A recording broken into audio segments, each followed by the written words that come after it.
Samedi 7 août de l'an 2021, chers amis internautes, bonjour et bienvenue sur Info Hebdo, ce rendez-vous hebdomadaire qui vous décrypte l'actualité sociopolitique au Bénin. Ce jour, j'ai l'honneur et le plaisir de recevoir pour vous en face à face Boris Tougan. Il sera face à Éric Martin Sangan. Boris Tougan, il est journaliste, analyste politique. Martin Sangan, qui est acteur politique, analyste politique.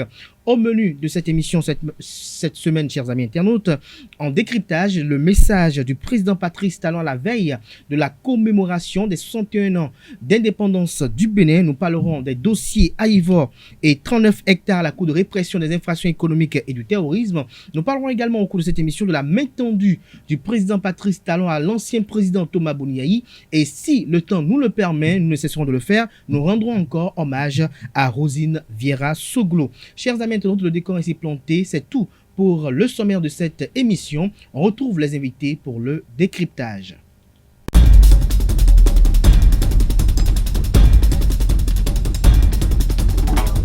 Le décryptage, comme je l'annonçais à l'entame de cette émission, se fera avec vous, Boris Tougan. Bonjour. Bonjour, Kader.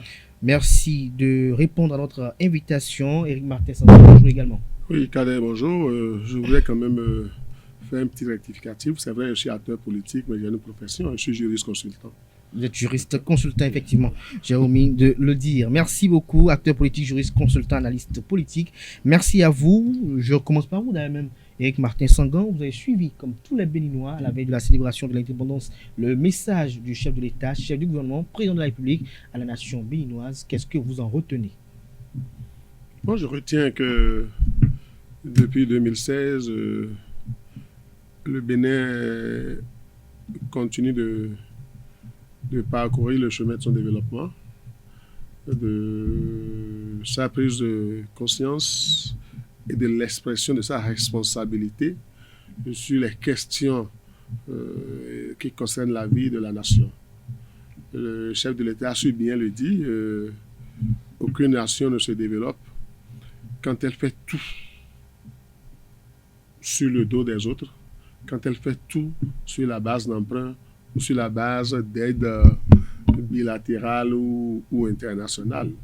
Nous sommes en train d'arriver à une étape où nous pourrons dire oui, c'est nous-mêmes qui avons fait ça et il faut qu'on y travaille. C'est en cela que je réitère mon soutien à tout ce qui est action de gouvernement du chef de l'État, parce que c'est des actes responsables qu'il pose depuis 2016 qu'il est là, même s'il y a quelques virgules qu'il faut revoir. Je dis, c'est des actes responsables, c'est des actes qui permettront au Bénin de sortir de l'ornière et des sentiers battus. Merci. Et des chantiers battus. Boris Tougan, ce message, qu'est-ce que cela a apporté, quelle contribution ce débat a eu dans le débat politique national? Bon, je me suis rendu compte que le chef de l'État a présenté un discours parce que de façon institutionnelle, il a dit que à des occasions, à des dates fatidiques de la vie démocratique de notre pays, le premier citoyen doit s'adresser à son peuple. Donc je me suis rendu compte que le chef d'État s'est confiné dans ce formalisme, mais dans la réalité, je suis resté sur ma faim parce que quand il a analysé le contenu du discours du chef de l'État... Les attentes n'ont pas été complètes ou... Non, nous devons faire l'effort de faire... une jonction entre le discours et les constats sur fait, c'est-à-dire des déclarations avec des pièces rapportées. Je vois que le chef de l'État, un bon père de la nation, veut inscrire le regard du citoyen lambda dans l'espoir. Mais est-ce que depuis 2016, le Béninois lambda vit mieux? Pour moi, ce sont des questions que je me pose parce que le discours est bien beau, mais on ne peut pas espérer s'il n'y a pas des indices ou des prémices du bonheur. Je vous donne un exemple. Quand j'analyse le contenu, le chef de l'État dit que c'est maintenant que le Bénin est désormais sur le chemin de l'indépendance véritable. Mais quand il le dit, lui-même en parlant, en faisant ce discours, il était en veste et cravate. Est-ce que c'est en pensant et en portant les vêtements de l'autre qu'on est indépendant? Ça, c'est déjà de la contradiction. Et dans les faits, ce qui est directement rattaché au vécu du Béninois, est-ce que les réformes courageuses, c'est le mot que j'ai entendu, des mots forts, des réformes courageuses que le chef de l'État mène depuis 2016 ont un impact direct sur le vécu du Béninois? Le panier de la ménagère a-t-il senti ces bienfaits-là? Ce sont des questions de fond qu'il faut se poser. Pour moi, le discours mielleux ne suffit plus. C'est comme si vous allez draguer une femme, vous lui promettez le ciel, ciels et mers, océans, mais à la fin, on voit que le discours est beau, mais ce n'est pas suivi. Est-ce que c'était un discours mielleux, Éric Martin Sandan? Contrairement à mon ami, à mon très cher ami Tougan, j'ai vu un discours réaliste. Conforme à la réalité? Est-ce que complètement conforme à la réalité? Et c'est d'ailleurs un appel à chaque Béninois de commencer par savoir que son bonheur dépend de lui-même. J'ai rebondi sur sa préoccupation que de dire que le panier de la ménagère ne s'est pas senti tout au moins amélioré. Je ne pense pas que ce soit ça. Ce que moi j'ai constaté, c'est que tout au moins depuis 2016, l'État béninois est courant. Que ceux qui travaillent ont leur salaire. Que ceux qui font affaire avec l'État sont régulièrement payés. Que la bonne dame qui va au bord de la voie, quand elle vend, elle est payée. Que de toute façon, tous ceux qui travaillent sont rétribués. Contrairement à ce qui se passait hier, où des individus ou une certaine minorité mettent la main sur le trésor national, sur la fortune du pays et font le bonheur de certaines personnes qui sont proches d'eux. C'est vrai que tout ne se passe pas comme avant, où on prend par exemple les microfinances ou les microcrédits au plus pro, comme on le disait, comme des instruments politiques, comme des instruments de campagne. Et de détournement parfois. Parce qu'il y a plein de gens, plein de personnes qui créent des groupements, qui prennent des centaines de millions et qui disparaissent, qui détournent d'ailleurs, qui n'en font pas l'usage qui est indiqué. Nous sommes en train de réorienter tout ça. Le gouvernement réforme tout ça et c'est en cela que les réformes sont courageuses. Oui, c'est vrai, le chef de l'État était en costume cravate. J'aurais aimé qu'il soit en agbada, comme vous. En agbada, en achoké, comme le président Nicéphore Soglo, qu'il soit habillé béninois ou tout au moins africain. J'aurais aimé. Mais vous savez, les questions d'habitude vestimentaire sont comme une déformation pour nous. Peut-être que c'est conçu par un couturier béninois. Le monsieur a passé tout son temps, on l'a obligé à porter ça toute la vie, et il lui faut du temps pour s'adapter à la réalité. Non, maintenant, laissez-moi aller où, monsieur Tougan. Vous ne savez pas, vous ne connaissez pas le couturier qui a fait ça, qui vous a dit que c'est pas fait au Bénin, qui vous a dit que c'est pas un Béninois qui a confectionné ça. Et vous n'êtes pas allé vous ne savez pas de quel tissu il s'agit. Vous ne savez pas si ce tissu a été tissé par les tisserands d'Abomey, ou si c'est venu de Kétou d'ailleurs. Non, je vous en prie. Vous ne savez pas qui a fabriqué les chaussures qu'il porte. Vous comprenez? Il porte des Berluti. Non, mais ça, vous n'en avez pas la preuve. Vous pouvez me dire que ce qu'il a porté le jour-là, c'est des Berluti. Nous avons du génie au Bénin. Donc, non, c'est vrai, je souhaite effectivement qu'on en arrive là et que nous cessions de copier, de singer le blanc, que nous devions revenir réellement nous-mêmes, comme l'attend pour le chef de l'État. Mais je pense que ce n'est pas un discours vide. C'est pas un discours mielleux. Talon n'en a pas l'habitude. Talon dit ce qu'il pense et il parle de ce qu'il fait. C'est vrai que celui qui a faim et qui attend qu'on lui apporte à manger, qui est dans l'espoir, l'expectative de la nourriture, ne comprend pas qu'on lui dise ça vient. Mais monsieur Tougan, je peux vous assurer, nous sommes dans la bonne direction. Nous sommes en train de mettre en place les fondations et très prochainement, dans un très proche avenir, je parie que votre discours va changer, M. Tougan. Votre discours va changer, c'est ce que vous invite à revoir également. Comme dirait quelqu'un dans un langage vulgaire, revoir votre copie. Mais Boris Tougan, lorsque vous parlez du panier de la ménagère et qu'on veut y voir de très près, Est-ce que cette perception n'est pas parfois erronée? Lorsqu'on sait que la plupart des réformes qui étaient engagées par le régime Talon, c'est un peu d'empêcher les uns et les autres de corrompre, de permettre aux uns et aux autres de pouvoir vivre de ce qu'ils gagnent véritablement et de ne plus quand même confondre les caisses publiques à leur trésor personnel ou peut-être familial. Non, moi je ne parle pas de caisse publique ou de ce que... Puisque autrefois, il y avait beaucoup de personnes qui vivaient quand même de ces détournements, qui étaient des bénéficiaires directs. Non, ce pourcentage de Béninois est mince. Mais moi, je parle de ce qui concerne les émigrants de la rue, la bonne dame qui doit vendre au coin de la rue. Oui, justement, par exemple, lorsqu'il y avait les marches politiques, les messes d'action de grâce, il y avait du mouvement de part et d'autre. Non. Moi, je parle de parler de la ménagère pour vous dire que les denrées de première nécessité sont devenues chères. Les coûts sont onéreux. Il y a les impacts des impôts et la course effrénée à l'élargissement de l'assiette fiscale qui fait que les populations sont contraintes à payer de nouvelles taxes alors que il n'y a plus d'activité économique qui puisse leur permettre de supporter ces surcoûts. Aujourd'hui, vous êtes béninois comme moi. Vous n'êtes pas ministre ou DG à ce que je sache. Vous savez que le kilo de maïs est devenu plus cher. C'est de ça que moi je parle. On contraint désormais les gens à payer plus par rapport à l'assurance des véhicules à 4 ou 2 roues. Et ça, il faut que ces ressources viennent de quelque part. Mais l'activité économique ne prospère pas au Bénin. Ça, il faut être objectif et reconnaître cela.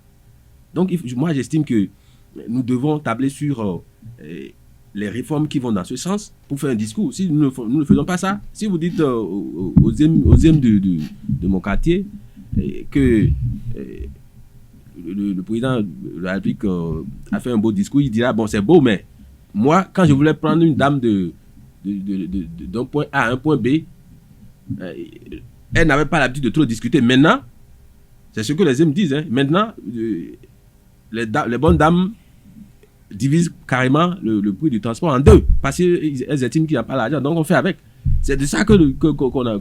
Mais les hommes pourraient peut-être dire qu'il y a de nouvelles rues, peut-être à soi. Non, mais ce n'est pas. Les nouvelles rues ne produisent pas de l'argent dans la poche du début. Mais ça facilite la mobilité. Ça réduit la consommation. Mais Martin Sangan, lorsque l'on écoute Maurice Tougan, il parle de la cherté des denrées et de l'assiette fiscale. Est-ce que cela n'est pas peut-être une situation sous-régionale lorsqu'on se réfère par exemple au Togo, au Nigeria, au Ghana? Bon, comme vous l'aviez dit, c'est une économie sous-régionale, c'est un problème à la limite même régionale. Vous me permettez, je ne sais pas quelle est la corrélation. La frontière au Nigeria est fermée aujourd'hui. Cotonou est mise en quarantaine. Les deux frontières sont fermées aujourd'hui. Donc, je ne sais pas. Il n'y a pas de corrélation entre l'économie. Monsieur Tougan, le Nigeria a fermé sa frontière, le Togo a fermé sa frontière et on est au milieu. Ce sont des réalités que nous vivons. Il y a la Covid-19 qui sévit également. Non, mais on vous a dit qu'on a fermé pour cause de Covid-19. Il y a un problème il faut faire face au problème et il est réglé. Vous connaissez nos frontières?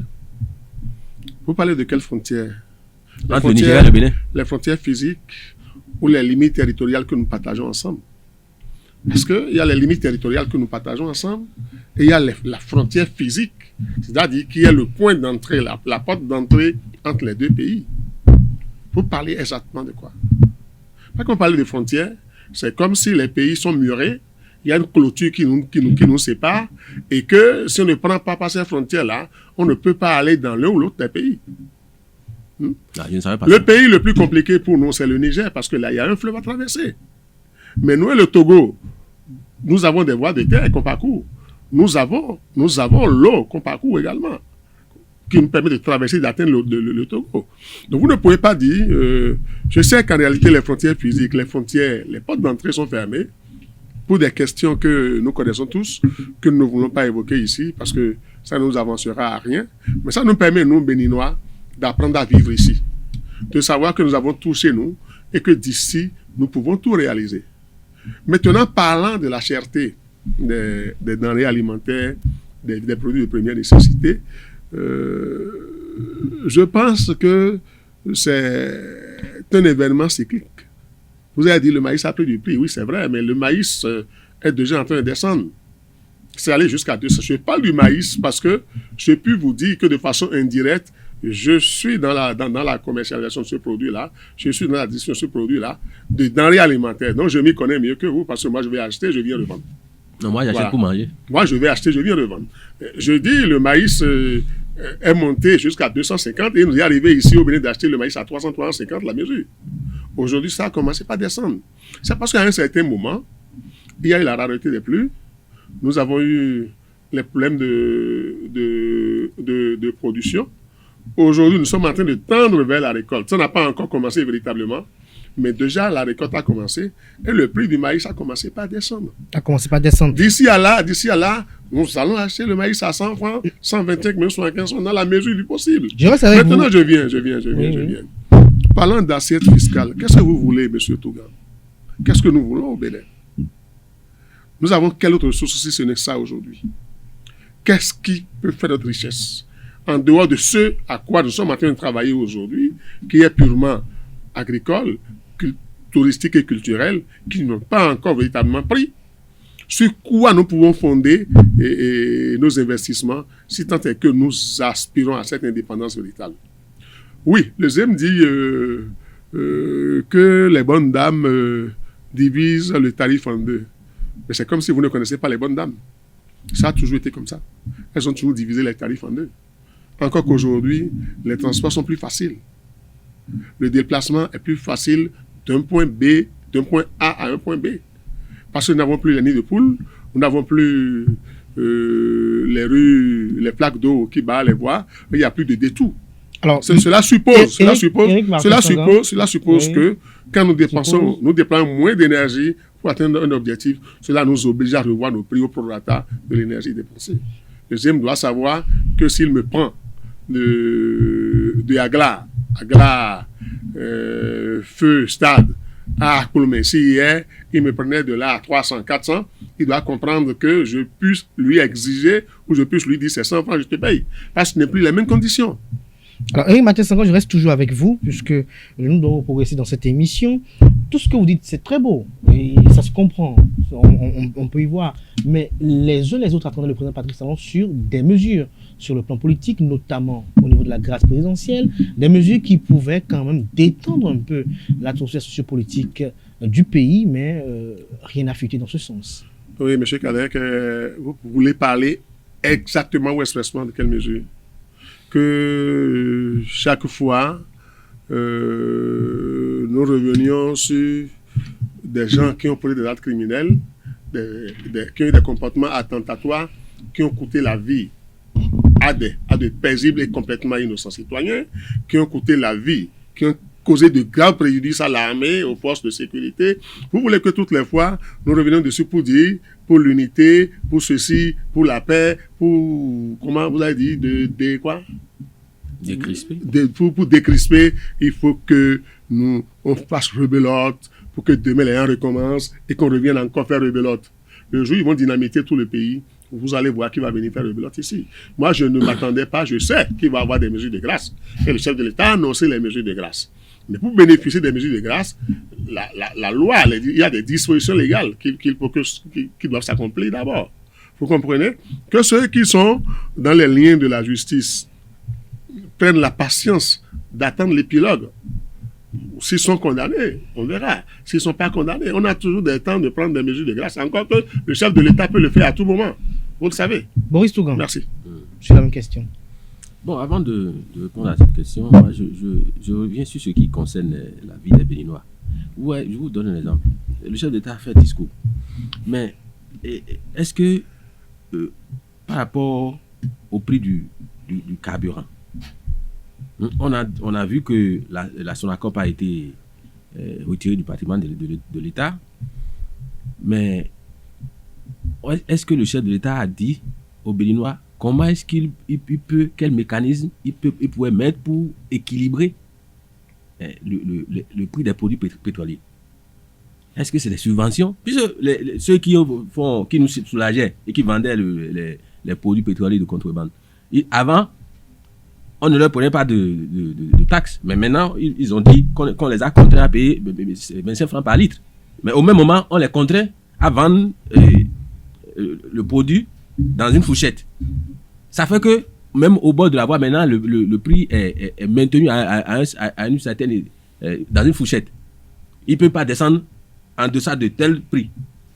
Mais tout ça, c'est les Béninois qui en souffrent. Il faut que dans les discours du chef de l'État, qu'ils nous disent, c'est ce à quoi les Béninois s'attendent. Voilà ce que je pense faire. Donc, si on ne fait pas ces propositions, on va bien parler de ça, c'est bien, c'est joli, mais c'est pas concret. On vous a compris, Boris Tougan. Sur la question suivante. Donc, par rapport aux histoires de grâce, j'estime que ça ne concerne que quelques personnes. Et le chef de l'État, le droit politique béninois lui donne la latitude de gracier ou de ne pas gracier.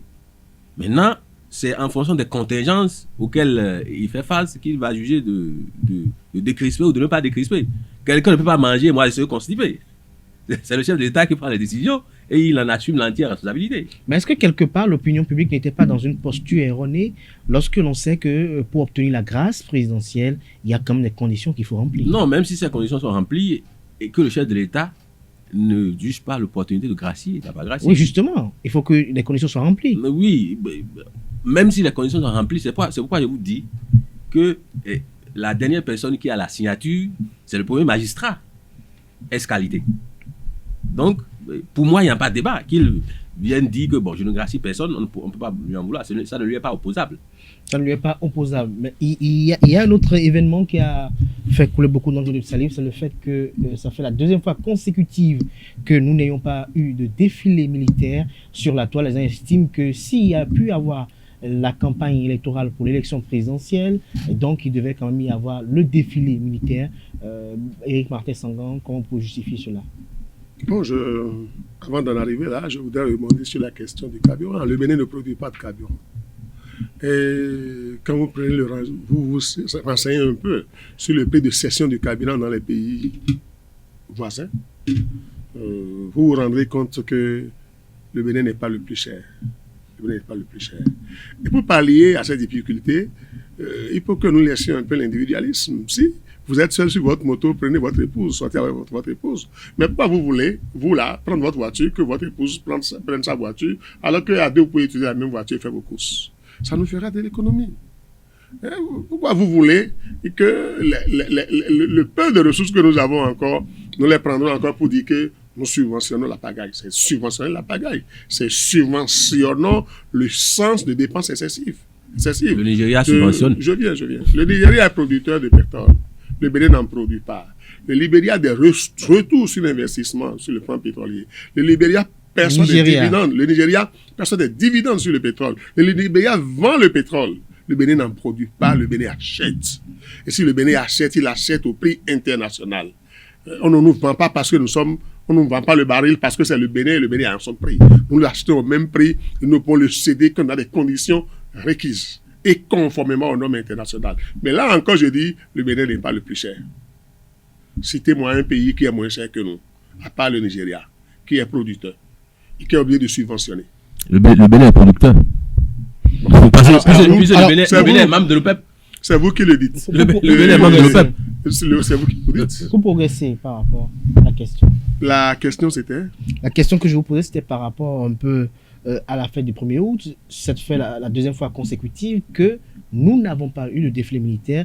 Et sur la toile, les gens estiment que il y a quand même une sorte de deux poids deux mesures parce que très récemment, malgré la Covid-19, il y a eu une campagne électorale qui s'est effectuée dans le respect des gestes barrières.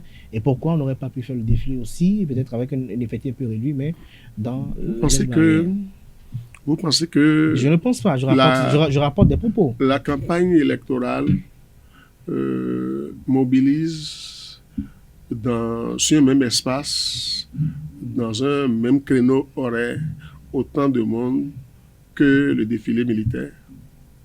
Vous le pensez réellement? Dans ce contexte... Boris, vous répondrez. Dans ce contexte international, dans ce contexte de Covid, de résurgence du Covid-19, avec ce qu'ils appellent les variants et tout ça, vous pensez qu'il est bon qu'on expose la vie d'abord des invités et la vie des curieux, des milliers d'autres curieux qui vont seulement se déplacer pour voir la belle parade que nos forces armées, dont nos forces armées font montre lors des défilés militaires. Ce n'est pas nécessaire. Ce n'est pas nécessaire si c'est dans l'économie de préserver notre santé. Si c'est dans l'économie d'éloigner de nous le Covid-19, moi je dis, ce n'est pas un problème et ce n'est pas à comparer. L'année dernière, on a fait la campagne électorale, oui ou non? On l'a fait pour les communales. On l'a fait. Mais il n'y a pas eu de défilé militaire. Parce que le contexte ne s'y prêtait pas. Il faut également tenir compte de la période. Pendant qu'on allait aux élections, où la plupart du temps, la période où nous allons aux élections n'est pas sujette à une résurgence, à une montée en puissance du mal. Maintenant, si c'est après que la communauté internationale se rend compte que le mal ressurgit de façon plus corsée, c'est normal que l'État prenne les mesures pour nous préserver, pour préserver notre santé. Encore que le Bénin est encore dépendant par rapport à ce qui est du traitement du vaccin du Covid, comme l'a su bien dit le chef de l'État dans son discours. Maurice Tougan, est-ce que le cérémonial qui a été effectué le 1er août est à la hauteur de la solennité de l'événement? Bon, ça, de mon point de vue, c'est vous qui trouvez qu'il y a solennité. Parce que je vous ai posé une question, je n'ai pas affirmé. Non, votre question couvre une déclaration. Mais depuis 2016, je constate que le Béninois lambda ne se sent plus concerné par cette célébration. Parce que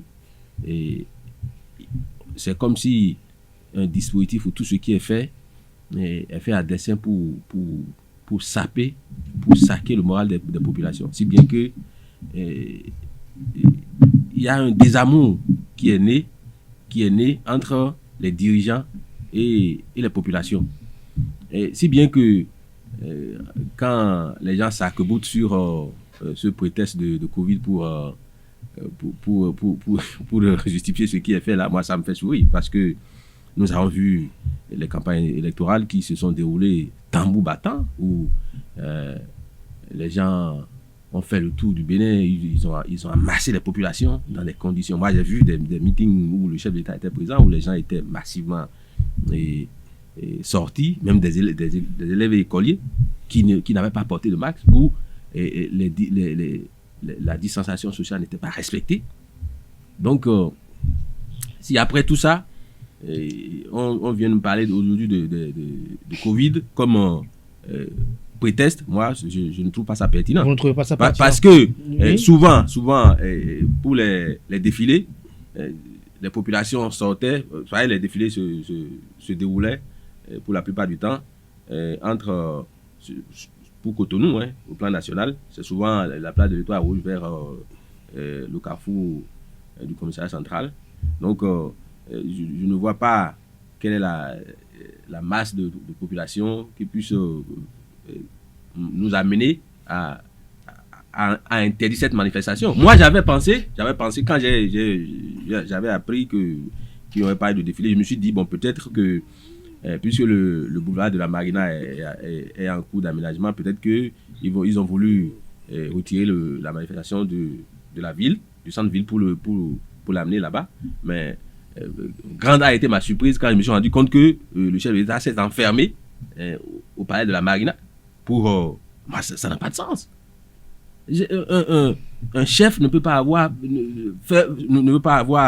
peur de son peuple. Patrice Talon se fait peur. Patrice Talon a peur du peuple. Il se fait peur lui-même. C'est Tougan qui le dit. C'est Tougan qui sait par quoi il mesure la peur que le chef de l'État aurait de son peuple. Je dis, il n'y a personne mieux que Patrice Talon qui arrangerait un défilé militaire. Personne. Au Bénin, il n'y a personne aujourd'hui mieux que Patrice Talon qu'un défilé militaire arrangerait. Mais s'il a été obligé, si le gouvernement a été obligé de sursoir cette activité-là, qu'il arrange parce que si on doit faire de la communication, ça lui permettra de faire de la communication. Hier, c'était que sur la place de l'Étoile Rouge que ça se faisait. Mais nous avons plein d'espaces aujourd'hui où nous pourrons le faire. Plein. Dans tout le pays, il y a des endroits où on pourra tenir un défilé militaire. Nous avons la fierté aujourd'hui de dire ça. Et je suis heureux que vous l'ayez reconnu, que vous ayez parlé de l'avenue du boulevard de la Marina, que j'aurais aimé que vous parliez également de la voie qui quitte à Gontincon et qui va vers le passage supérieur de Waïko. Que vous parliez des autres voies qui pourraient également abriter un défilé militaire. Malgré tout cela, on a estimé, le gouvernement a estimé, le chef de l'État en premier, qu'il n'est pas utile d'amener les populations à prendre des risques. Pour moi, qui est la plupart du temps qui était présent au défilé, ce n'est pas qu'à partir de 2016. Non, je le faisais bien avant 2006. Je connais le monde que ça draine. Je connais le monde que draine le défilé et je sais comment les gens s'agglutinent, comment les gens se bousculent pour suivre cette parade militaire. Et je sais que c'est une source de risque de contamination, c'est une source de risque d'exposition à ce virus, à ce virus qui est à la base du mal du mouvement. Éric Mathias, lorsqu'on revient au discours du chef de l'État, en dehors de l'état des lieux de l'indépendance, le chef d'État parle de dignité, il a parlé également de la promotion de la gente féminine et également des réformes sur le plan de la décentralisation. Oui, vous ne pensez pas qu'il est nécessaire, qu'il est à la limite imparable pour nous de nous redonner un peu plus de la valeur, de nous sentir beaucoup plus béninois, d'exprimer la fierté que nous avons d'être béninois. Vous ne pensez pas qu'il faille travailler pour que le béninois en sortant puisse se taper fièrement la poitrine pour dire moi je suis béninois? Ça a commencé aujourd'hui. On y travaille. Maintenant, avec tout ce que vivent les femmes, nos mères, nos soeurs, nos filles, nos copines, nos fiancées, avec tout ce que nous leur faisons subir, il est normal que l'on mette en place une structure qui soit beaucoup plus regardante, beaucoup plus accompagnatrice de ces dames-là qui ont aussi besoin d'être protégées, d'être promouvoies et d'être valorisées. C'est dans ce sens-là que ces réformes-là ont été instituées. Quant à la décentralisation et au pouvoir décentralisé, vous n'êtes pas sans savoir que dans certaines communes, dans presque toutes les communes du Bénin, jusqu'à un passé récent, ça va dans tous les sens. Ça va. Il y a tellement de conflits d'intérêts, il y a tellement de confusion dans les prérogatives qu'il faille réformer ça, qu'il faille repenser cette approche-là de la gouvernance locale. La gouvernance locale. Boris Tougan? Oui. Moi, je tiens responsable le chef de l'État de ses propos. Mais ce que j'aurais souhaité, c'est qu'il fasse vraiment que le Béninois soit digne. Et pour le faire, au lieu de faire un virage à 300 degrés à gauche, qu'il le fasse à droite. Parce que là, le Béninois ne se retrouve pas dans le processus qu'il est en train de mettre en œuvre pour les rendre dignes. Parce que quelqu'un qui est affamé, il n'est pas digne. Quelqu'un qui n'est pas capable de se soigner, n'est pas digne. Donc, que ça se traduise dans les faits. Et quand on aborde le fameux sujet qui nous avait servi de prétexte pour réviser la Constitution, où on dit qu'on va inscrire de facto dans la Constitution que les femmes auront 50% de pause dans des... Vous voyez, en matière de rhétorique, les gens, ils sont vraiment malins. Mais, in fine, ce n'est pas suivi d'actes. Vous voyez, à l'Assemblée nationale, c'était une femme qui était vice-présidente, la première vice-présidente de l'Assemblée nationale, Madame Talata. Mais quand elle est partie, c'est un homme qui l'a remplacée. Au gouvernement, il y en a combien? Donc, moi, j'estime que quand vous n'inspirez plus confiance pendant 5 ans et que par une alchimie que je ne maîtrise pas jusqu'ici, vous revenez, il faut vraiment faire l'effort de déprogrammer cette image que les gens ont de vous. Le chef de l'État, pendant 5 ans, les Béninois n'ont pas vu faire tout ce qu'il a proposé ou promis pendant la campagne présidentielle de 2016. Donc s'il revient... D'autres Béninois ne sont pas d'accord avec vous, hein? Non, moi, de ma position, j'ai une vue panoramique sur tout ce qui se passe. J'opine en fonction une vue 3D. En tout cas en HD. Dans la réalité des faits, si vous voyez un Béninois et vous lui posez la question de savoir si la façon dont les femmes sont traitées sous le régime de la rupture est mieux qu'avant, la réponse, vous la connaissez. Donc, mais il y a une loi qui a été... Non. Qui insiste sur le fait que désormais... Non, au moins 24 femmes au Parlement. Non, au moins. Le blé n'a pas un problème de loi. Le blé a un problème de tête. Parce que ce sont les hommes qui sont appelés à implémenter les textes de loi, c'est-à-dire à les mettre en œuvre. Mais si les gens n'ont pas la volonté politique, c'est la volonté politique. Et celui qui donne le ton en matière de volonté politique, c'est le chef de l'État. Parce que la loi dit que le chef de l'État est à sa disposition l'administration publique. Le chef de l'État a à sa disposition l'armée. Le chef de l'État a à sa disposition tout ce qu'il y a, tout. Alors, par rapport à la décentralisation? Bon, par rapport à la décentralisation, ce sont de belles paroles. Mais ce que j'aurais aimé, c'est qu'on ne passe pas de façon malicieuse à une stratégie qui va mettre sous curatelle les communautés décentralisées. Parce que quand je vois le regard, c'est que on vous dira après que bon, si les présidents de conseils communaux veulent faire des commandes, il faut qu'ils passent par une agence qui sera créée, et que voilà. Donc moi, j'estime que nous devons faire preuve de bonne foi quand nous voulons mettre en œuvre les réformes. Parce que sinon, bon, nous sommes 12 millions de personnes bien intelligentes. Hein. Les Béninois sont ils savent déjà où on est en train d'aller. Justement, puisque vous parlez d'administration communale, pour rester dans cette philosophie, pour passer au sujet suivant, cette semaine, il y a une affaire qui a fait couler beaucoup d'encre de salut, qui a fait la une des journaux. Cette affaire des 39 hectares dans la commune d'Abomey-Calavi. En tant que journaliste, vous avez suivi cette actualité au niveau de la Cour de répression des infractions économiques et du terrorisme. Qu'est-ce que vous en pensez? Il n'y a pas de hasard dans la vie.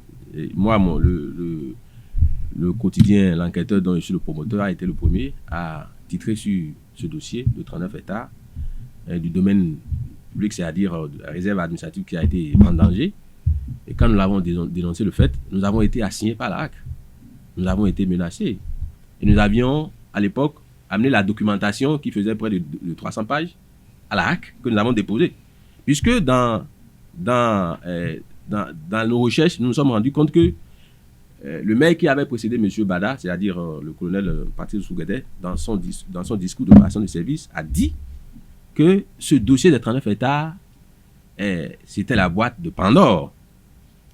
Et que c'était un dossier délicat qu'il fallait éviter. Donc, au vu de tout ça, nous avons estimé que nous devons donner l'alerte. Mais on n'a pas été compris. Bon, heureusement que par des concours de circonstances, la justice s'est aussi saisie de l'affaire. Mais moi, pour ma part, quand j'ai suivi la réquisition du ministère public, j'estime que mes attentes n'ont pas été comblées parce que on a parlé de 39 hectares. Il y a des gens qui se sont accaparés de 20 parcelles. Et dans le domaine, une parcelle est à entre 20 et 25 millions. Alors que la loi sur la corruption dit que quand vous agressez les deniers publics à la hauteur de 150 millions, c'est une peine à perpétuité.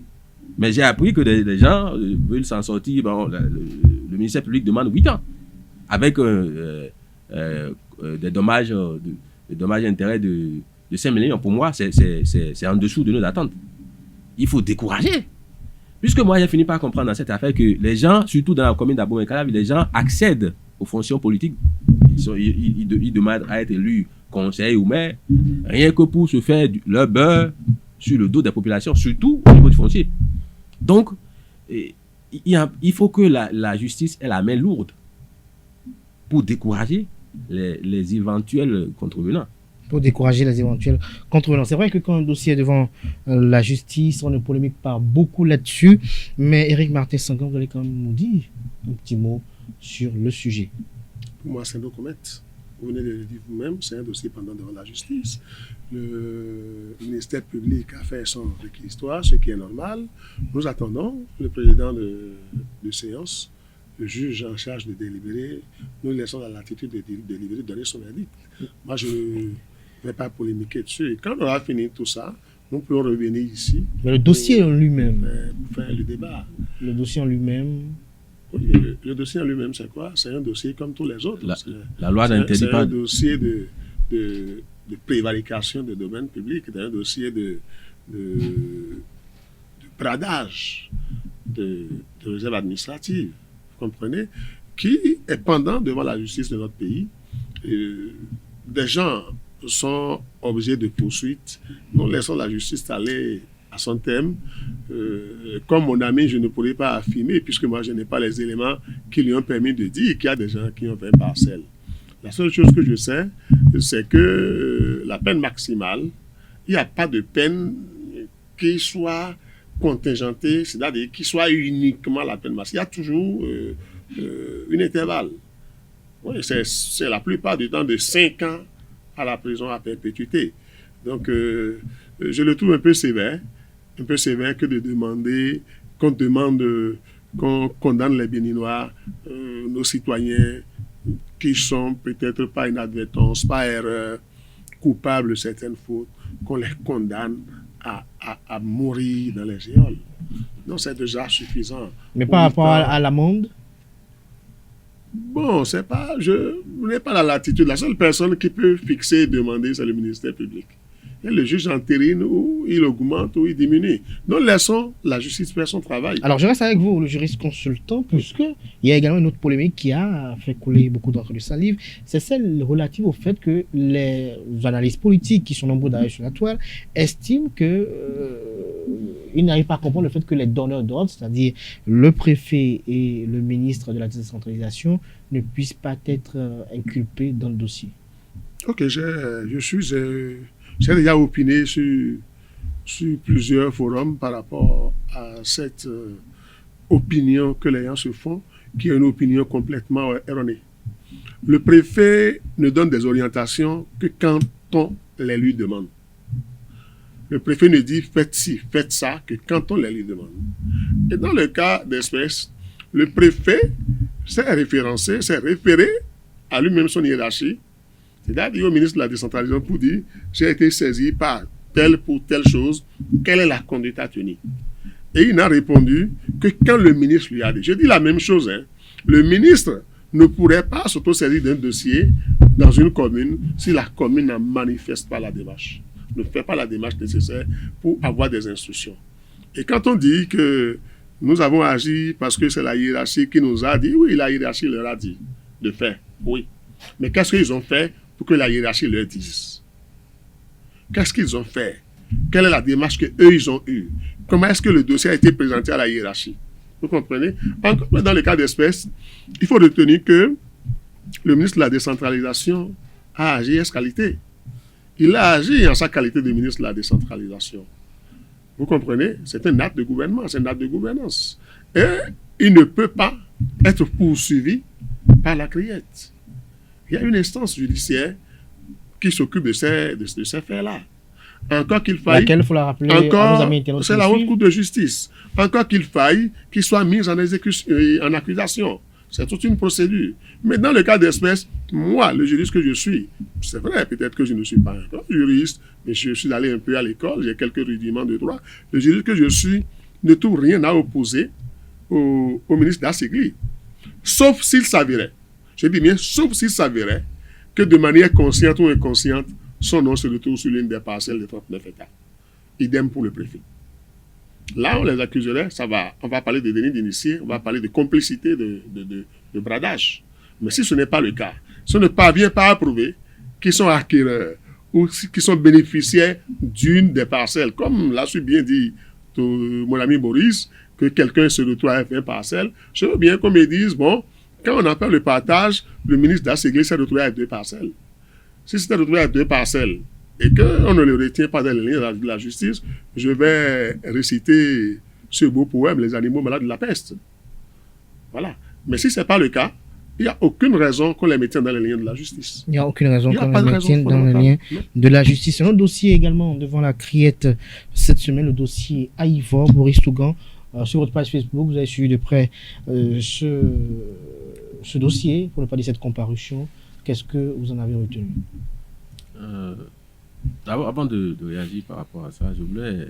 Vous aimez beaucoup toujours aller en arrière. Faire une mise au point, non. Mise au point. Quand mon aîné, mon grand frère Sangan dit que quand un dossier est devant la justice, qu'il est interdit de se prononcer. Je n'ai jamais dit qu'il est interdit. Je n'ai jamais dit qu'il est interdit. Moi. En tout cas, je n'ai pas encore dit ça ici. En fonction de ma profession, je m'autorise à donner mon avis, même si c'est une décision de justice qui n'est plus susceptible d'appel. C'est-à-dire quoi? Même si un juge prend une décision et qu'après les 15 jours, il n'y a pas eu d'appel, moi, en ma qualité, je m'autorise de donner mon avis par rapport à sa décision. Parce que le magistère... Encore que là, la décision aurait été prise. Mais je dirais ce que j'en pense. Allez-y, Boris. J'en pense. Donc, c'est pour vous dire que un magistrat tranche son épée tranche selon la volonté du peuple. Non, c'est de ça qu'il est question. Vous ajoutez son appréciation personnelle. Non, l'intime conviction du juge. Son intime conviction. Il faut ajouter ça. L'intime conviction du juge ne peut pas être au-delà des valeurs morales. Ça, c'est une autre question philosophique liée au droit, dont je ne veux pas parler ici. Mais le dossier du professeur Joël Aïvor me pose un problème. Et parce que le droit ne vient pas comme un cheveu sur la soupe. Nous avons été contraints à suivre des cours de droit. Ceux qui ont choisi l'option de devenir magistrat et autres. La formation rigoureuse, c'est que quand vous faites un bac plus 4 en fac pour devenir magistrat, vous allez à l'ENAM et vous faites 2 ans de passage dans une chaudière, dans une formation sans pitié. Donc, quand j'observe la mise en forme d'un dossier du genre, ça me pose un problème d'éducation. Parce que, même quand nous disons que les magistrats qui sont nommés à la criette sont sous la tutelle de la chancellerie, mais ils sont quand même nommés sur la base d'une loi. Donc, moi, j'estime que chacun doit faire son travail. La mise en forme de ce dossier me pose un problème. Lequel? Un problème de suite et de logique. Le professeur Joël Aïvor a été arrêté alors qu'il revenait d'un cours à l'université, sans convocation. Il n'a pas reçu de convocation de la criette. Il a été arrêté en pleine circulation.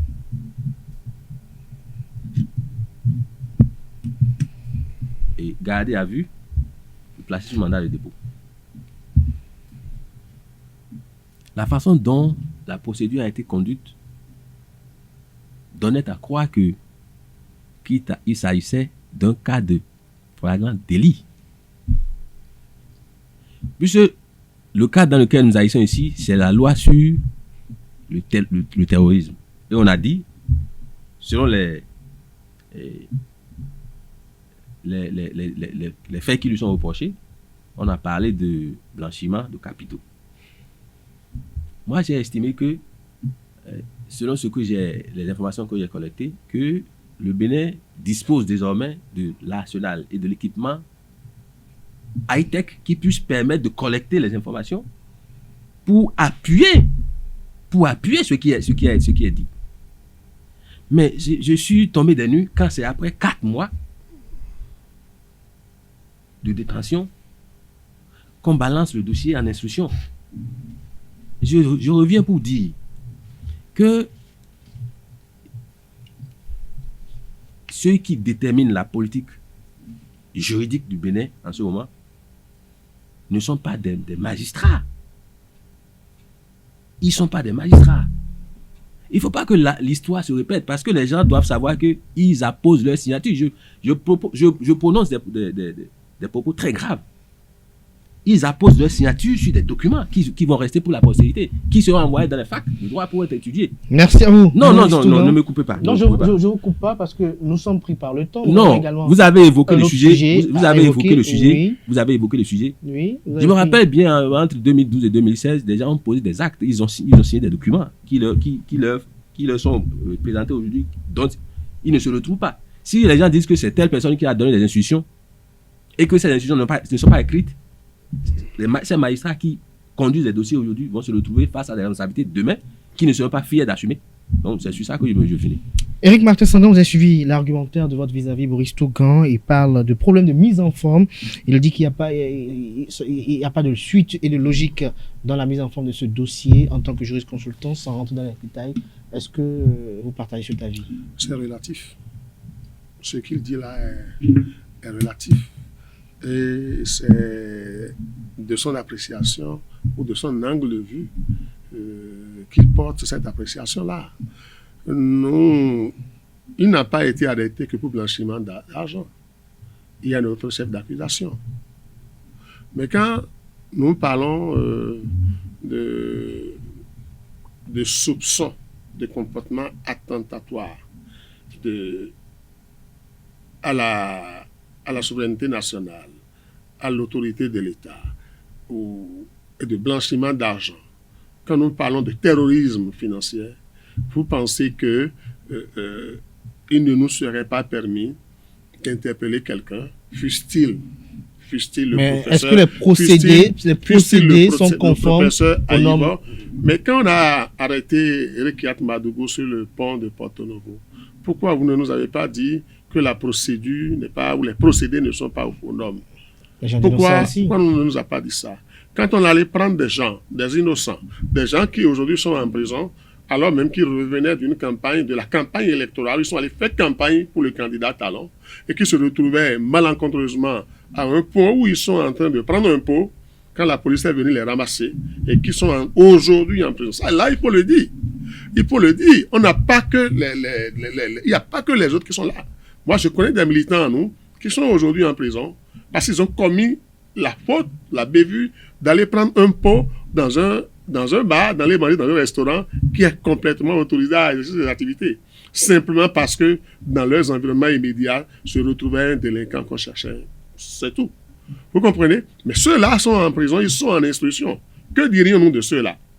Qui n'ont jamais été en réalité directement soupçonnés, qui n'ont jamais été inquiétés, qui plus est, sont des militants, sont des gens de la mouvance, sont des gens proches du pouvoir qui se retrouvaient en prison simplement parce que on les soupçonne d'être de connivence avec quelqu'un qui est reconnu, qui est recherché par la police. Il faut que nous laissions, quand c'est le cas, que nous laissions aux magistrats, que nous laissions à la justice la liberté de faire sereinement leur travail, que de les mettre sous boisseau ou sous pression en leur disant, en proférant à la limite des menaces. Parce que quand vous dites aux magistrats qui seront rattrapés, quand vous dites que de 2012 à 2016, il y a eu des comportements et que les gens sont rattrapés, vous menacez, vous êtes en train d'intimider le magistrat. Vous voulez influencer son... Je leur rappelle la notion de responsabilité. Vous voulez influencer son intime conviction. Alors moi, je souhaiterais, comme je vais commencer par le dire, que nous laissions ceux qui ont prêté serment pour ce travail-là, que nous les laissions aller au bout. Le juge s'est librement déclaré incompétent parce qu'il a estimé que il y a encore des points d'ombre à éclaircir et lui, il n'a pas compétence de faire ça. C'est pourquoi il a renvoyé le dossier en instruction. C'est dans son ressort, c'est dans ses prérogatives. Il peut dire oui, je continue, mais il dit non, je ne peux pas parce qu'il y a encore des points d'ombre, il y a des trucs qu'on doit comprendre. Alors, il vaut mieux renvoyer le dossier en instruction. Ce n'est pas une faute du magistrat. Ce n'est pas une faute dans la procédure. que de dire à l'étape où on est, il y a d'autres points qui subsistent qu'il nous faut éclairer. Et le juge de la liberté là, nous parlons rejeté la demande de mise en liberté. Là, nous parlons parce que je sais que c'est aussi un juriste devant moi, même si c'est reconverti en journaliste, nous parlons en professionnel, ce n'est pas une faute. Maintenant, le juge de liberté, c'est pourquoi elle est là. Elle est là pour défendre les libertés en réalité. Elle n'est pas là pour compromettre les libertés. Et la dame là, je la connais, je sais qu'elle fait bien son travail. Elle a une certaine indépendance, je la connais. Si elle a estimé que la demande de mise en liberté ne peut être accordée à l'étape où on est, c'est tellement qu'elle a des raisons. Merci à vous, Éric Martin Sangan. Merci également à vous, Boris Tougan. Le dossier est toujours pendant devant la justice. Les deux d'ailleurs, ils sont pendant devant la Cour de répression des infractions économiques et du terrorisme. Nous allons suivre de très près les différents dossiers. Nous reviendrons beaucoup plus en détail sur ces dossiers, probablement à l'occasion d'autres émissions, peut-être avec les mêmes invités ou peut-être avec d'autres. Chers amis internautes, nous tendons progressivement vers la fin. Encore un petit sujet, pour ne pas dire de petits tours de table avant de clore ce débat. Cette semaine, nous avons la visite du médiateur de la République au domicile de l'ancien président Touma Bouniaï à Tchaourou. Il y a cela plus d'une semaine, près de 10 jours, où il est revenu encore sur table cette main tendue du président Patrice Talon à son ancien ami, à l'ancien président Touma Bouniaï. Boris Tougan, vous avez suivi cette actualité, les commentaires de part et d'autre, certains font référence à ce qui s'est passé récemment en Côte d'Ivoire, où Alassane Dramane Ouattara a reçu au palais de la Marina Laurent Gbagbo dans une bonne convivialité. Dites-nous, est-ce que vous partagez cet avis que peut-être dans les jours à venir, on espère voir Patrice Talon également recevoir au palais de la Marina l'ancien président Touma Bouniaï pour que véritablement, dans la juste valeur des mots, le calme de la paix soit véritablement fumé? Cette rencontre est bien attendue parce que cela serait un pas vers la décrispation de l'atmosphère sociopolitique qui est... Je vous coupe pas, Boris Tougan, peut-être pour vous relancer. Est-ce que vous pensez que lorsque Patrice Talon va faire la paix Bouniaï institut personnel, seulement la tension sociopolitique va se décrisper? Non, c'est pourquoi je disais tantôt que ce sera un pas. Ok, un pas. Parce que, ne l'oublions pas, Bouniaï est un acteur majeur de la politique au Bénin, pour avoir géré ce pays pendant 10 ans. Donc, ne pas tenir compte de ses griefs par rapport à la gestion de son successeur, ce serait faire preuve d'hypocrisie. Et c'est ce qui oppose les deux aujourd'hui. Donc, demander que les deux hommes d'État se rencontrent pour échanger, ce n'est qu'une démarche de bon sens. J'estime que nous n'allons pas nous arrêter juste à l'étape de la démarche du médiateur et que le chef de l'État, le président de la République, Patrice Talon, pourra recevoir son prédécesseur et échanger. Et qu'après cela, moi je ne sais pas pourquoi, puisqu'on n'est plus en train de parler de la quête d'un second mandat. Donc, toutes les conditions sont réunies pour qu'il prenne une décision courageuse. C'est ça que moi j'appelle décision courageuse. Qu'il prenne une décision pour que les Béninois qui se sont sentis exclus, d'autres qui se sont vus chassés de leur pays, reviennent. Si ça a été possible ailleurs, moi, j'estime que ça peut être possible ici. Alors, dites-nous, avant de revenir à Éric Martin Sangan avec une autre question, dites-nous, est-ce que selon vous, la main tendue doit être exclusivement adressée à Bouniaï, qui est ancien président? Il y a également l'ancien président Nicéphore Denis Soglo, dont nous connaissons le discours à l'encontre de ce régime. Il y a également d'autres acteurs politiques qui ont une dent contre le régime, mais eux qui sont quand même qui ont des dossiers pendant devant la justice. Je vous disais que le chef de l'État doit étendre cette volonté de pacification envers les autres acteurs. Et les circonstances s'y prêtent. Avec le décès de Mémé Rosine Soglo, moi j'estime qu'on doit permettre par exemple à M. Liadi Soglo de revenir à Cotonou pour enterrer sa maman dignement. Encore que les deux, entre Patrice Talon et Liadi Soglo, ce sont des affinités qui ne datent pas d'hier. Donc moi j'estime que le chef d'État, un homme responsable, doit saisir la balle au bon pour s'engager. Parce que c'est une question de responsabilité. Si il a perdu le sommeil, s'il a perdu le sommeil, c'est parce que le pays qu'il gère n'est pas calme. Donc, il doit tout faire. Il faut pas qu'il. Vous pensez qu'il a perdu le sommeil? Il a perdu le sommeil. Il faut pas qu'il écoute les va-t-en-guerre, qu'il lui dise non. C'est une question. La responsabilité pénale ou civile est d'abord individuelle avant d'être collective. Et ce n'est pas. Demain, ce n'est pas le nom de X ou Y qu'on va appeler. On va dire c'est Patrice Talon. C'est sous Patrice Talon que les gens. Comme Yahi l'a fait. Yahi lui a fait en 2012. Aujourd'hui, on dit que c'est Yahi qui a fait. C'est Yahi qui a fait. Donc, il faut, pour qu'il évite de tomber dans ce piège, qu'il appelle les gens. Quand on est. C'est comme aller chez le dentiste. C'est quand il faut y aller. C'est maintenant qu'il faut y aller. Alors, Éric Martin Sanga, est-ce que vous pensez, puisque comme Boris Tougan, beaucoup d'acteurs politiques, d'acteurs de la société civile souhaitent ce tête-à-tête entre Patrice Talon et Boni Yahi, un tête-à-tête qui sera épris d'échanges francs et sincères, mais est-ce que vous pensez que la cohésion nationale, la paix sociale est tributaire, vous ne pas dire sont tributaires, de la bonne entente, de la bonne camaraderie entre deux acteurs politiques d'un pays? Je commencerai ma réponse par rendre un vibrant hommage au général Mathieu Kérékou, qui a fait 27 ans de pouvoir, mais qui en 91, quand Nicéphore Soglo lui a pris le pouvoir, s'est terré, n'a fait aucune incursion dans la vie publique jusqu'à son retour au pouvoir en 1996.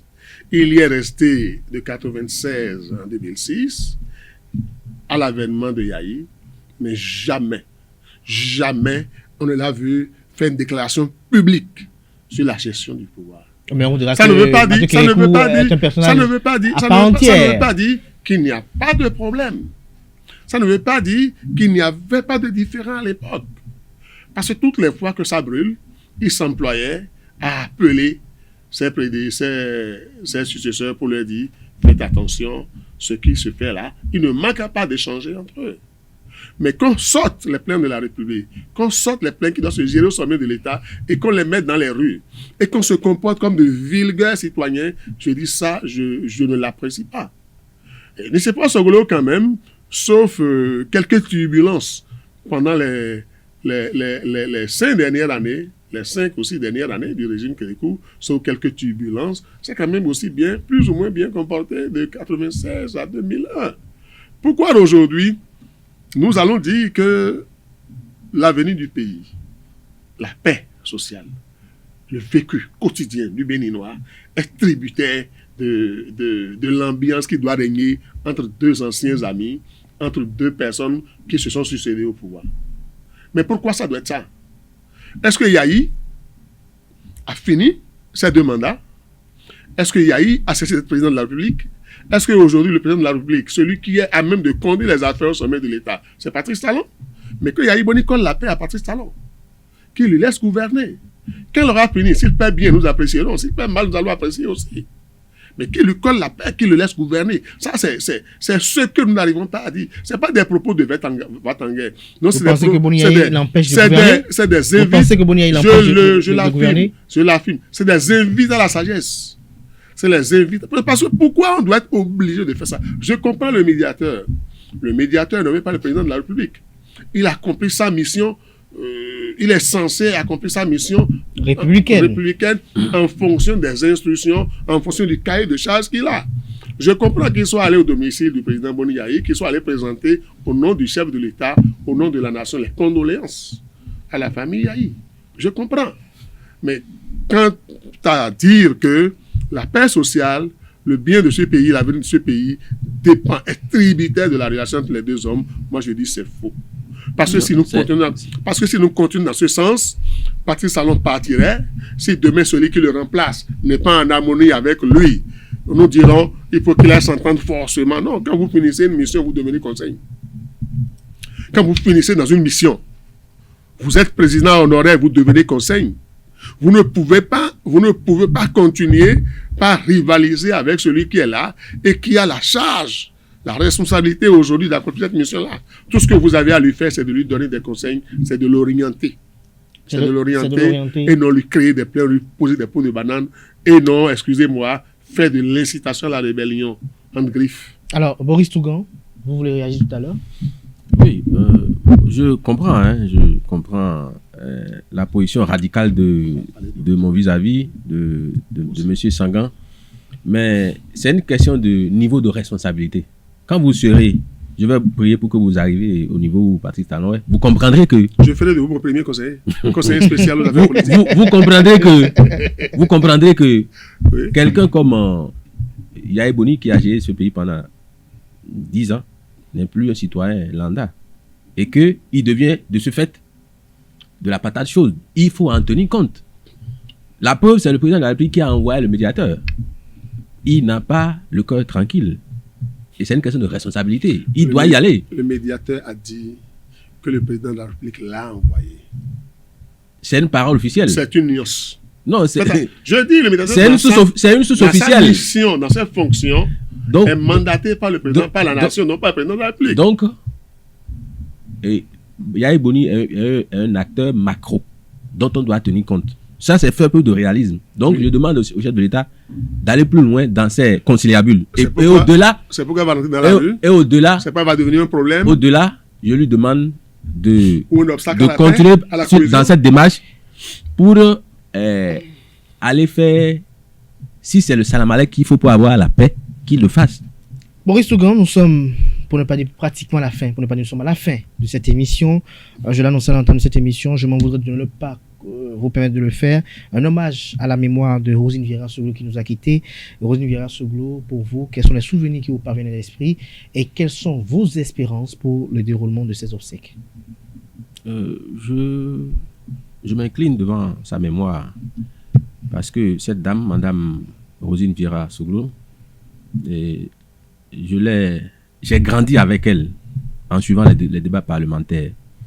Et je prie Dieu pour que par effet de providence, qu'il nous envoie une autre femme de sa trempe, de son envergure. Parce que j'ai souvent eu du plaisir à l'écouter dans toute sa plénitude, que ce soit à son niveau de langue, chatoyant, et qui avait cette manière de recadrer les gens avec la manière. Et je crains que son départ de l'hémicycle transforme ce milieu ce haut milieu de la politique en un bâtiment sans âme. Parce que pour moi, je n'imagine pas le Parlement béninois sans cette dame. Parce que elle en a fait son lieu de prédilection et de service au peuple. Parce que moi, j'estime que un parlementaire qui encaisse nos salaires, c'est quelqu'un qui a un mandat impératif, contrairement à ce que dit la loi. Moi, j'estime que un député, quand il va à l'Assemblée nationale, c'est pour aller défendre les populations. Et c'est dans ce rôle que j'ai vu Rosine Vieira Soglo depuis mon enfance. Depuis mon enfance. Et c'est très important. Et pour moi, c'est un modèle.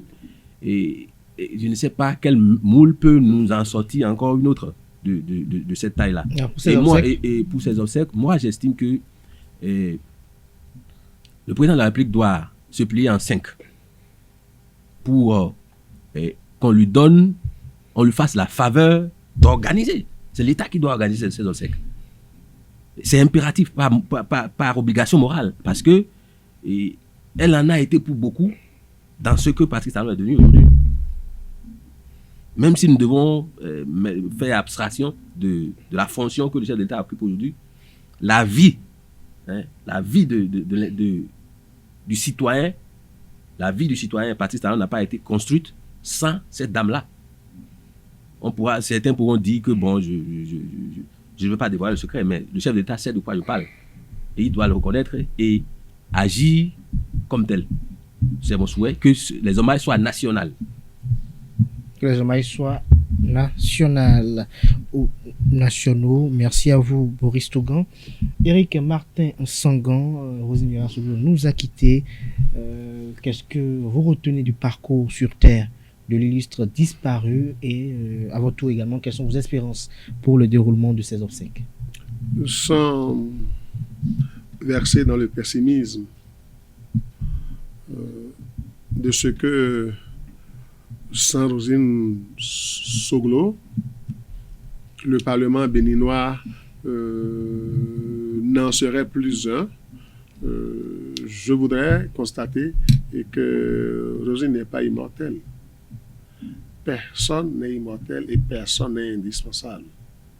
À un certain moment, nous avons eu le bonheur de connaître une dame, une brave dame, qui a vaillamment accompli la mission qu'elle s'était assignée elle-même, parce que de son statut de première dame, il ne lui était pas obligé, il ne lui était pas nécessaire d'aller aux élections, de devenir député et d'assumer ses fonctions, de l'assumer honnêtement, de l'assumer avec efficacité et avec efficience. Moi, je n'ai pas versé dans l'euphorie d'hommage suite au décès annoncé, parce que j'estime que Rosine Soglo est une personne dont il faut prendre le temps pour parler. Les hommages à Rosine Soglo ne doivent pas se faire que pendant la période du deuil de sa famille, que pendant la période du deuil national.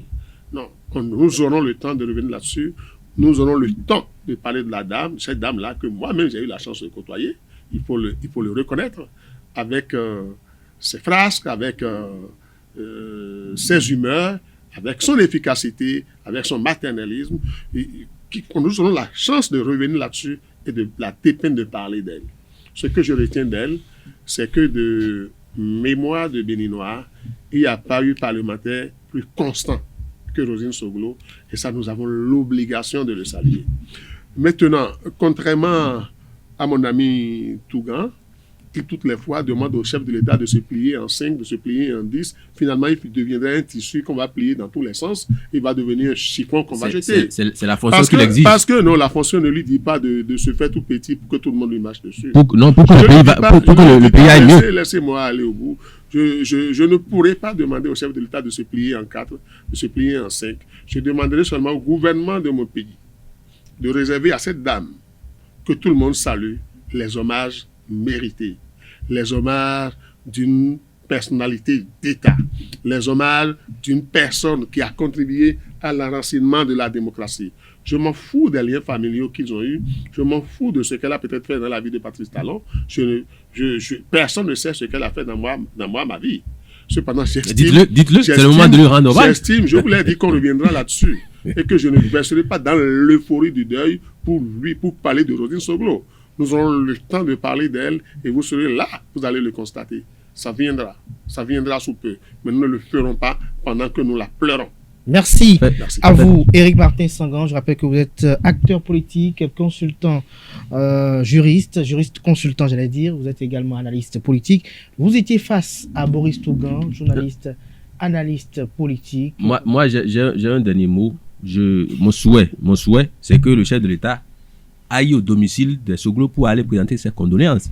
Même s'il faut qu'il aille à Paris pour aller, je ne sais pas comment il va s'arranger, mais qu'il faut qu'il le fasse. Parce que c'est une question de responsabilité. Merci à vous, Boris Tougan. Merci. Non, vas-y, nous dirige. Pour l'attention. Non, mais il peut oublier. Il peut oublier. Et autour de lui, personne n'a le courage de le dire. À la fin, c'est toujours vivace. Qu'il y aille.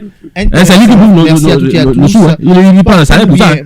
Prenez le rendez-vous demain pour l'inviter avec l'ancien préfet des départements de l'Ouémé du plateau Mokaram Badarou, membre fondateur du parti politique Union Progressiste, président de la Fondation Conscience Citoyenne. Il sera au rendez-vous pour décrypter l'actualité sociopolitique. Merci à toutes et à tous. Portez-vous bien et à très bientôt. Bonne suite de programme sur ESAE TV.